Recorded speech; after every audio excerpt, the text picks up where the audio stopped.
to combat climate change. Joining me now is EPA Administrator Zeldin, who has been traveling the country in part to promote this move. Mr. Administrator, thank you so much for being here. We really appreciate your time. I do want to start with the fundamental question that's at the heart of all this. I mean, do you accept the overwhelming scientific consensus that these greenhouse gas emissions are the biggest drivers of man-made climate change? Well, it's great to be on with you. First, it's worth pointing out that all 8 or so images that you just posted on the screen have nothing to do with this week's announcement.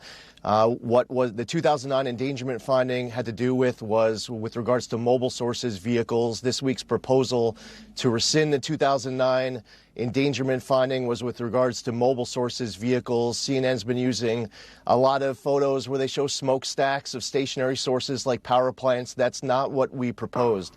Now, going back to 2009, the science that they were reviewing included both optimistic to pessimistic scenarios. To reach the 2009 endangerment finding, they relied on the most pessimistic views of the science.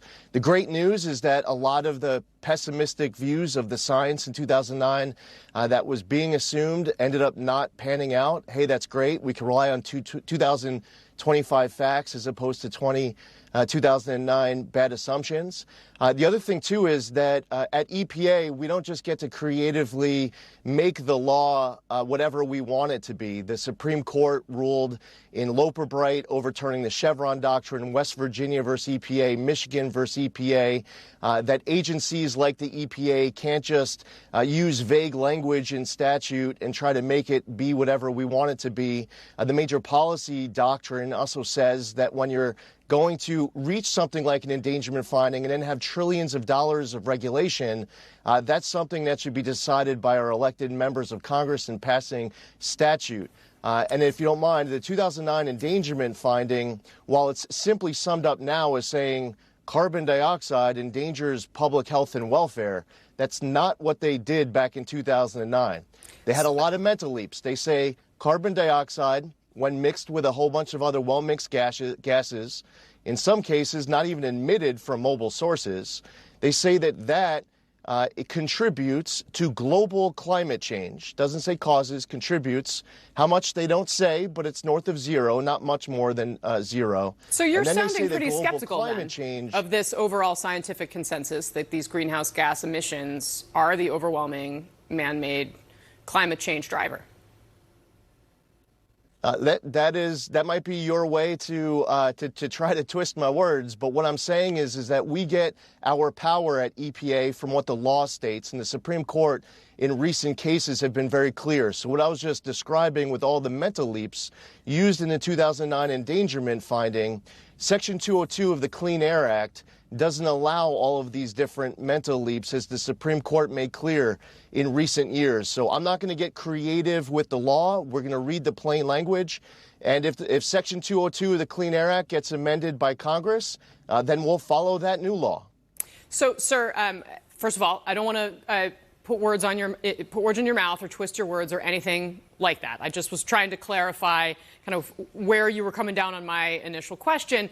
And I will say that you, as the Trump-appointed EPA administrator, you sound a lot different from the member of Congress. And I, of course, covered you when you were in Congress. But back in 2016, here's what you had to say about climate change broadly. Let's watch. Our climate is changing. We need to do more to be better stewards of the air, the land, our water. The key is to reduce our reliance on fossil fuels, to become more environmentally friendly and pursue alternative energy, clean and green energy. What's changed for you? Nothing. The climate has always been changing. We should not be relying on all of these foreign sources of energy. We should be unleashing energy dominance here in this country.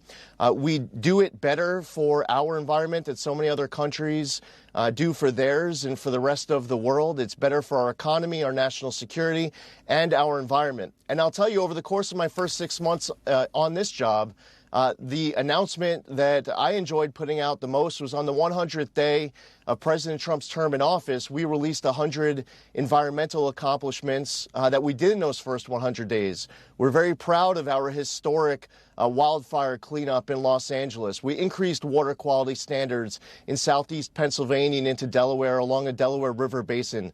Just last week, I was in Mexico City announcing an international agreement with Mexico to advance a permanent 100% solution to resolve the Tijuana River raw sewage crisis that's been plaguing millions of Southern California residents for decades. And that is a pace that motivates us to keep up.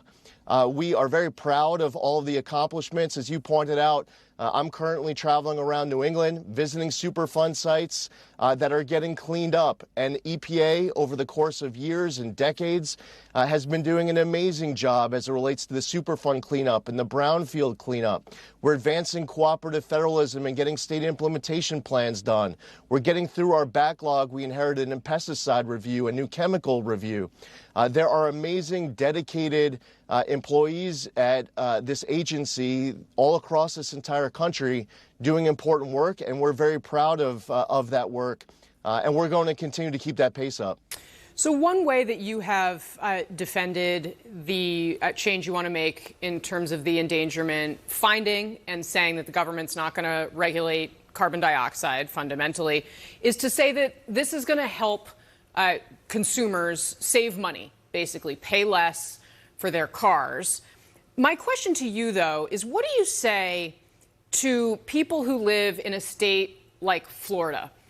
Farmers insurance was pulled out of Florida entirely. State Farm basically threatened to. It's getting harder and harder for people to get insurance at all, let alone pay for it. People that have insurance, it's so much more expensive. How is this policy, this change that you're making, going to help those people? Well, a few things. First off, as you look at the 2009 endangerment finding, and I referenced that it was to combat global climate change, that was their justification. What EPA had done previously under Section 202 was to look at local and regional impacts.